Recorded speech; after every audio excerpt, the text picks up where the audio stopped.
Summer start ஆயிடுச்சு, வெயில் பொல பொலன்னு பொழக்குதுங்க. ஸோ இதுக்கு சில டிப்ஸ் சொல்கிறேன், இதை ஃபாலோ பண்ணுங்கள். முதல் விஷயம், தயவு செஞ்சு டெய்லியுமே நிறைய தண்ணி குடிங்க.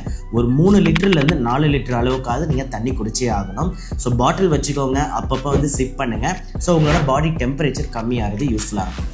இரண்டாவது விஷயம், காலை மாலை முடிஞ்சால் 3 வேளை கூட குளிக்கலாம். அட்லீஸ்ட் காலை ஒரு தடவை, இரவு தூங்குறதுக்கு முன்னாடி ஒரு தடவை பச்சை தண்ணியில் குளிங்க. ஹாட் வாட்டர் வேண்டாம். ஸோ குளிர் தண்ணியில் காலை மாலை இரவேளை குளிக்கிறது பாருங்கள். மூணாவது, நீங்கள் போடுற ட்ரெஸ்ஸு. ஸோ உங்கள் ட்ரெஸ் ப்ரீத்தபிளாக இருக்கான்னு செக் பண்ணிக்கோங்க, ஓகேங்களா? ஸோ மோஸ்ட்டாக காட்டன் ப்ரிஃபர் பண்ணுங்கள்.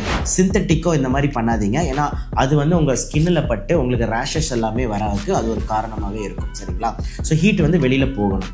அண்ட் அடுத்து பார்த்தீங்கன்னா லைட்டான ஃபுட்டாக ப்ரிஃபர் பண்ணிக்கோங்க.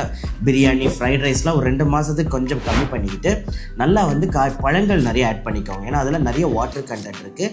ஸோ லைட்டாக மினி மீல்ஸாக அப்படி எடுத்துக்கிட்டிங்கன்னா உங்கள் உடம்பு ஓவராக ஹீட் ஆகாது. ஸோ இதெல்லாம் பண்ணுங்கள். மேலும் வேறு ஏதாவது டிப்ஸ் வேணும் அப்படின்னா நீங்கள் கமெண்ட் செக்ஷனில் போடுங்க. அடுத்த வீடியோவில் அதையும் சேர்த்து நான் கவர் பண்ணுறேன்.